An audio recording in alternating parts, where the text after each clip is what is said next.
In this video, we're gonna go over my 2023 reading stats and why that might be interesting, not just to me, but also to you. Now, when it comes to booktube, I personally subscribe to a wide range of booktubers. Some of them have similar tastes to mine while others don't. Now, I've been loving these stats-based videos because it gives me an idea of how these booktubers approach books, so I decided to do one myself. All right, so let's just get into it. Now, when it comes to tracking the books that I read, I mainly use Goodreads and Storygraph. I use Goodreads more socially, but when it comes to stats, it's Storygraph all the way. Now, when it comes to reading totals for 2023, I read a total of 40 books amounting to 11,815 pages. So some of the things that are not included in those totals are my academic reading as well as children's books that I've read to my kid. The books that I chose to track are the ones that I read for fun personally. And looking at my monthly completion totals for each month, I completed around 3 books a month most of the time, and that's pretty on brand for me. Now, in April and May, I didn't read as much, and that makes complete sense as I was knee-deep in the last live cohort of Ali Abdaal's part-time YouTuber Academy, so I was doing a lot of learning about YouTube and YouTube work during that time. Now, in September, I read 7 books, which is a lot for me, and when I dove a bit deeper into those statistics, I realized that 86% of those books were shorter books, which makes complete sense. Now, I also noticed and recalled that 2 of the books that I read that month,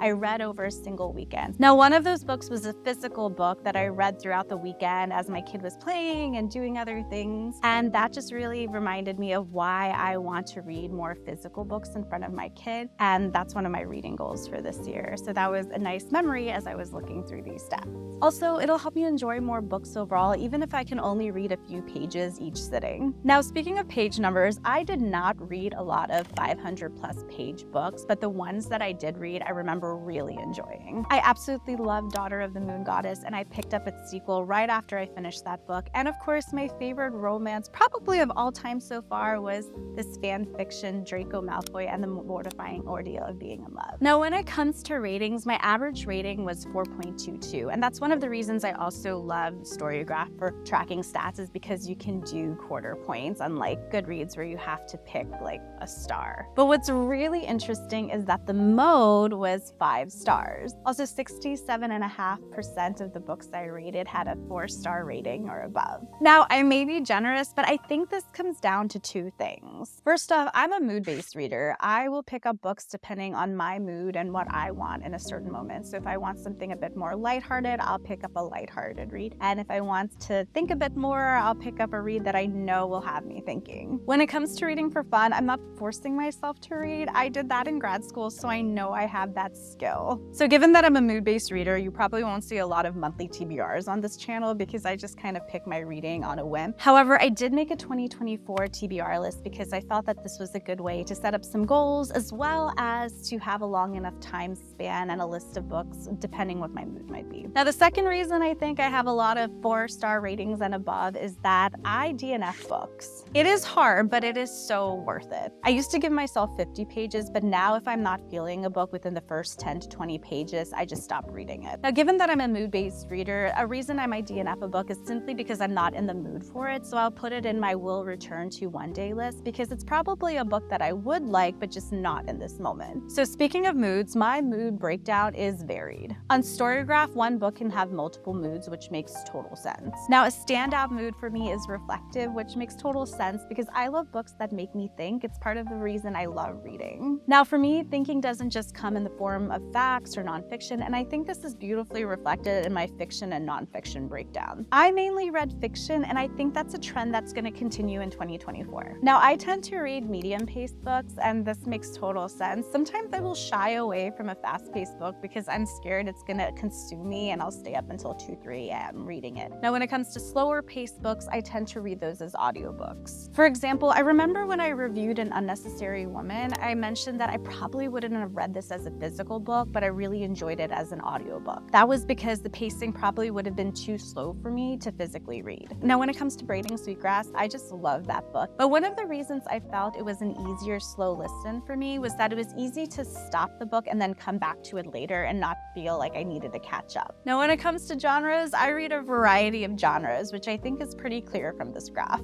Like moods and Storygraph, books can occupy multiple genres. Now, what's interesting to me here is that my top 3 genres, so literary, fantasy, and contemporary, are the same genres of the 3 premises that I'm playing around with and thinking about the novel that I want to write this year. So that's a bit comforting, knowing that I'm writing something, or hopefully writing something, that I also would read myself. Now on to format. Now it should be noted that I often switch formats in the same book, so I might start a book as an audiobook and finish it as either a Kindle ebook or a physical book, or I might start a book as an ebook and then finish it as an audiobook. So when it comes to logging, I just log the format that I read the majority of the book in. So my primary format this past year was audiobooks, which is not completely surprising, but it didn't register in my head until I looked at these stats.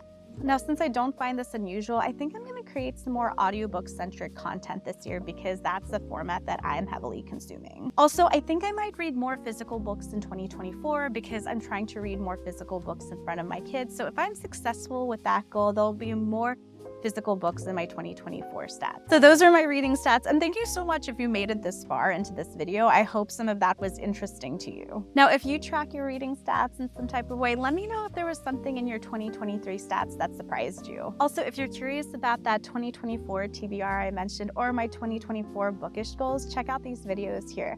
Thanks so much, and I'll catch you in the next one. Bye.